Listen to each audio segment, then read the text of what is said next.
I played the demo for Monster Hunter Freedom Unite for the first time in 15 years, and it was awesome. Hi, my name's Asteria, and I make videos about Monster Hunter. And if you like this video, please leave a like and subscribe for more Monster Hunter content. Close to 15 years ago, I started my Monster Hunter journey with the Monster Hunter Freedom Unite demo, and it was completely life-changing to me, to be honest. Prior to playing Monster Hunter, the only real action RPG that I played was Phantasy Star Online for the Dreamcast, but I really don't remember much about my initial experience with that game, since I was about 5 or 6 years old at the time. That might be a cool game to revisit at some point though. Anyway, fast forward 10 years and I'm chilling with my PSP trying to find a couple of demos on the PSP's PlayStation Store, and I stumble into this. Monster Hunter Freedom Unite. I don't remember exactly what my initial reaction was, but I just knew that I needed to try it out. I remember looking at the screenshots for the game in all its low resolution glory and thinking that it looked freaking sick, to be honest. Unfortunately, I don't remember which weapons I used in the demo because that was 15 years ago, but I do vividly remember that the gameplay was very clunky at first and that it took me a long time to actually get what Monster Hunter was about. Once I understood what the game was about, I bought the game and proceeded to have the longest honeymoon period I've ever had with a game series ever. Seriously, I play Monster Hunter still to this day, and it just blows my mind how you can have so much fun with such a simple concept. Anyway, what was I talking about again? Oh yeah, the demo. I didn't really have any rules for my playthrough of the demo, except for the fact that I wanted to hunt every single monster present in the demo, and on top of that, I also wanted to use every weapon type that the demo had to offer. The demo includes 3 quests which can be played in single player mode or in multiplayer mode. The first quest is the easiest quest, where you have to slay a bird wyvern, the Hypnocatrice, and the Great Forest map, so that's the first quest that I did. And out of the total of 11 weapon types that are present in this demo, I chose the Greatsword as my first choice, seeing as it was the first weapon type on the list. Something that's really cool about this demo and about Freedom Unite in general is that this is the first time we see Palicos in the Monster Hunter series. In fact, the demo offers you the chance to test 3 different Palicos: a melee fighter, a bomber, or a support type Palico, which is pretty much a hybrid of the two. And seeing as bomber types aren't really compatible with melee weapons in this game, I chose melee and support type feline comrades for the majority of the quests I did. But yeah, that's pretty much it, so without further ado, let's check out the demo, shall we?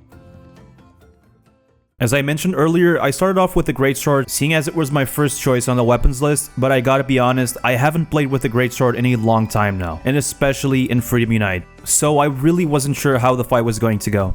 I beat Monster Hunter World with the GS a couple of years ago, so I'm really used to the Greatsword in that game, but coming back to Freedom Unite, I noticed that everything just feels slower. Which isn't necessarily a bad thing, but I just wanted to point that out. And even though the Greatsword doesn't have a flashy move like the TCS from World in this game, the weapon still feels heavy and every attack impactful. Anyway, because I hadn't played with this weapon in a long time, I had to adapt mid-fight. So I took a while to adjust and I also took a lot of damage. But towards the end of the fight, I was getting a bit more comfortable executing the charge attacks and fixing my positioning, so everything just worked out in the end. Something to point out is that Hypno's sleep attack can be kind of annoying sometimes, but overall I think her fight was kinda cool. She's definitely different from all of the other bird wyverns, but in my experience, she wasn't extremely difficult to deal with for a high rank / G rank monster. So yeah, that's 1 monster down and 10 more weapons to go. As I was recording this, I noticed that the armors looked really amazing. This demo probably showcases the best looking armors in the series, and the longsword set is probably my favorite from the demo. Anyway, for the next 3 weapons, I'll still be doing the Hypno quest because I was still a bit rusty here. But don't worry, after the dual blades, I'm gonna pick a harder quest. The longsword fight felt a bit more natural to me because I was a longsword main in Freedom Unite back in the day. I mean, who wasn't, right? And let's be honest, the longsword is pretty much the easiest weapon to use in any Monster Hunter game, so that's probably why. But I still had a ton of fun in this fight. But yeah, the hunt went pretty much as you'd expect. I essentially destroyed the Hypno every time with the Spirit Blade combo, and even though it took more time to slay her here, I felt like I was finally getting more used to the game. All in all, the longsword was fun, but I was kinda getting bored at the end. Hopefully, the next 2 weapons will be a bit different. I think I'm gonna say this a lot throughout the whole video, but the sets that Capcom chose for this demo are just gorgeous, to be honest. The Sword and Shield set with the red, white, and blue color scheme, and even the Dual Blade Cephalo set, which I'm never really a fan of how the Cephalo set looks in Monster Hunter games, just look amazing. Anyway, the Sword and Shield and the Dual Blades fight were more of the same, really. Lots of hack and slash action from both weapons this time though, which was a good change of pace, to be honest, since I was getting kind of bored of the longsword by the end of that last fight. After slaying the Hypno 2 more times, this leaves us at 7 weapon types left, and now it's time for the next quest. The second quest is of medium difficulty, where your target is a Plum Daimyo Hermitaur. I'm gonna be honest with you guys, I've never hunted a Plum Daimyo before, so I didn't know what to expect, but I was gonna try my best to beat it. Also, we finally get to the heavier weapon types on the list, which are the hammer and the hunting horn. Unfortunately, I didn't know a whole lot about one of these weapon types, which was the hunting horn, but I knew that I had to combine certain notes to get a specific buff, and I also knew that every single hunting horn is a little bit different. So it was going to be pretty much trial and error for a couple of minutes until I got the hang of it. I thought it was going to be a more complex weapon than it was, but it really surprised me in a positive way. And I believe that I actually got my best hunting time with this weapon, so I think I might play with the hunting horn more in the future. Now, the hammer I was definitely more comfortable playing with because along with the longsword, the hammer was also one of my main weapons back in the day. And just a quick side note, this was my first time playing against a Plum Daimyo, so I knew it wasn't going to be the easiest fight ever because every monster featured in this demo is pretty much a G-rank monster. Regardless of that, I was gonna try my very best to slay it. If you don't know what a G-rank monster is, it's pretty much the equivalent to a master rank monster from World. Anyway, in its entirety, the fight actually went better than I expected, but the Plum Daimyo can be such a pain in the ass sometimes though, especially when he does that extended charge attack, and he also does this attack where he jumps into the air and then slams on the ground, which both of these moves can be very devastating to your health if you're not paying attention. So yeah, it definitely wasn't an easy fight, but I still thought that the Plum Daimyo quest was really fun. And actually, up until this point, it's probably my favorite fight in the demo. So yeah, after a well-placed bonk to the face, that's 2 monsters down out of the 5 monsters present in this demo, and we're moving on to the 7th weapon on the list. The next and the last quest on the quest list for this demo is a quest where you have to slay 3 monsters. The first monster is a Khezu, the second a purple Gypceros, and the last monster is actually another monster that I've never slain before, the Emerald Congalala. The weapon that I used for this quest has a very special place in my heart because this is currently my main weapon in most Monster Hunter games. I used it in Monster Hunter 1 to play through the majority of the online quests, and I'm currently playing through Monster Hunter Freedom Unite with it. And that weapon, as you might have noticed by now, is the lance, of course. And yeah, I know, it's not the most popular weapon type in the series. In fact, it's actually the least popular weapon type. But that's exactly why I first picked up the lance. You know, the lance has always been a really easy to use weapon type in the series, and I actually love that about the lance. Because it allows me to focus more and be more precise with each move, and that's a playstyle that I recently found out that I actually love a lot. Anyway, this was around the time that I managed to finally get the multiplayer to work, so shout out to Snifty for helping me with that. If you're curious about how we managed to play the demo together, join my Discord server, there's a guide on how to set it up, as well as other cool stuff too. The link will be in the description below. Anyway, coming back to the topic at hand, the Khezu actually went down pretty easily, and I don't know if it's because Snifty was playing with me, but that was almost too easy. But yeah, with the Khezu dead, that's 1 out of 3 monsters down, and the next fight was a purple Gypceros. I'll be honest, the Gypceros is never a monster that I'm looking forward to fight in any Monster Hunter game, simply because he has a really annoying moveset. He has a couple of attacks that I don't like, but his flashbang attack, for example, is pretty much unavoidable if you have a weapon that doesn't have a shield,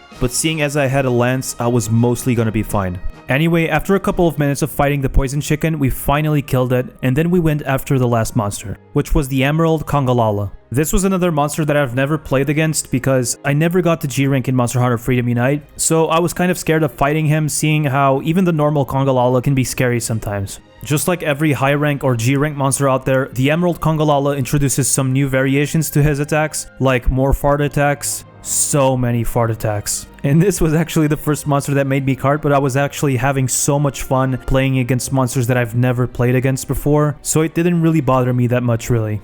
After a lot of struggle, we finally managed to turn the Emerald Congalala into minced meat. Now we're finally down to 4 weapon types to play with, including the last Blade Master weapon on the list, so let's jump right into the Gunlance gameplay. Now, with the Gunlance, I decided to go back to the first quest, the Hypnocatrice quest, because the last quest is a bit more difficult, and seeing as the Gunlance isn't really a weapon that I play with a lot, I wanted to take it easier this time and actually learn this weapon's combos. And from my experience playing with it, I can tell why it's not as popular as the other weapons in the roster. It's definitely a slower weapon, obviously, but that's probably not the main reason why it's unpopular. Even back in the 2nd generation, there was still a bit of confusion as to what the Gunlance is. So let me try to explain what the Gunlance is for the people that are interested in playing with it. The Gunlance, for all intents and purposes, is a lance with a couple of extra explosive attacks. It's more focused on defense and careful planning rather than all-out attack. and that's why it's not as popular as the other weapons in the series. Which is kind of sad because I really think that the Wyvern Fire attack is kind of sick, and it actually does a lot of damage, especially if you pair that with a couple of large barrel bombs, so I really don't know why people don't play with it as much. With that being said, this quest took more time than the others, and it's mostly because I was getting used to playing with the Gunlance, but I could tell that I was getting the hang of it by the end of the quest. Overall, I really liked playing with the Gunlance. This and the Hunting Horn, I'm definitely gonna have to try in other Monster Hunter games, because we all have preconceived notions of weapons we never used before, but in most cases, we're wrong, and in this case, I was happy to be wrong about the Gunlance. Now, with the last Blade Master weapon out of the way, we're finally moving on to the Gunner weapons. Now, I just want to preface this by saying that I almost never play with the Gunner weapons in Monster Hunter games, but still, I'm mostly comfortable with the Light Bowgun, which, in my opinion, is the easiest weapon on the list. The Light Bowgun and the Heavy Bowgun are pretty straightforward weapons in this game. You choose the ammo that you want to equip, load it, and then start firing. It's as simple as that. Anyway, because the Light and Heavy Bowgun fights were pretty similar and I don't want to bore you guys with them, I'm just going to summarize what happened in both of these quests. The Light Bowgun quest was actually going pretty well until I got rammed to oblivion. As I mentioned before, the Plum Daimyo can be a pain in the ass sometimes, and that attack in particular is probably his deadliest. Yeah, that attack is no freaking joke. Anyway, we did manage to slay it, so that's what matters in the end, really. But I just want to say this, if you're a gunner in this game, you better use all of your armor spheres because, especially in G rank, you're going to take a lot of damage to those types of attacks, so it's always better to upgrade your gear whenever you can. Moving on to the Heavy Bowgun, I chose this quest that has you slaying 3 monsters just to spice things up a bit. Also, I was kind of getting bored of doing the same 2 quests over and over again, so that's why I chose this one. The first one to go down was the Khezu, then the purple Gypceros was the next to taste my bullets, and then the last one was the Emerald Monkey. Again, because this demo doesn't have that much variety in terms of quests, I had to choose this quest so I wouldn't just get bored all the time. Overall, the Heavy Bowgun was a more enjoyable weapon out of the 2 bowguns, which the main reason for that, from my experience at least, is because it actually does more damage and you can actually feel the damage output, if that makes sense. Especially with those Crag and Clust shots, you definitely feel that damage. And last but not least, we finally get to the bow. The less gunner weapon type on the demo and also the less weapon type on the list. I think the community has said this multiple times, and I'm sorry bow users, but the bow in this game is not really supposed to be a high damage output weapon at all. It's essentially more of a support type weapon at heart, which if you've seen someone play with the bow in Generation 2 or if you've played with it, you quickly realize that you might need to bring a couple of large bombs with you just to make a dent in the monster that you're hunting. Anyway, I decided that it'd be a cool idea for us all to bring a bow for this final quest, you know, just for fun, but I ended up goofing around too much and carded twice, which ended up costing us the quest, so we had to restart the quest. But finally, with less goofing around from my part this time, our party finally took out the Plum Daimyo. And more importantly, I was done with my personal challenge of beating the demo by hunting all of the monsters present in the demo and using all of the weapon types from the demo. With that being said, I hope that you guys liked this video. I think this was probably the most fun I've had on stream in a while, and I'm definitely going to make a dedicated video on Monster Hunter Freedom Unite in the future, the actual full game this time. And this time, I'm going to stream all of my progress here on YouTube and on Twitch, so if you want to catch any of my live streams and also any new upload, be sure to subscribe and turn on all notifications here on YouTube. As always, I want to give shoutouts to everyone who came by my stream to hang out and play the demo with me. And speaking of the demo, if you want to play the demo with your friends or with us, join our Discord community. I have a guide over there on how to set up your emulator to be able to run the demo, as well as how to play it in multiplayer. The link for my Discord server will be in the description of this video. And last but not least, I want to give a special shout out to my YouTube membership members, or should I say member. As always, thank you so much Aibo for the support. If you guys want to support the channel as well, I got new emojis now for everyone to use on my live streams, and regardless of the tier that you pick, you'll be able to use the new emojis, so if you're interested in that, my YouTube membership page will be in the description as well. Anyway guys, if you have any cool ideas for future videos of the channel, please comment down below. I try to read everything that you guys comment, so don't be afraid of sharing your thoughts with me. Anyway guys, thank you so much for watching and have a nice day.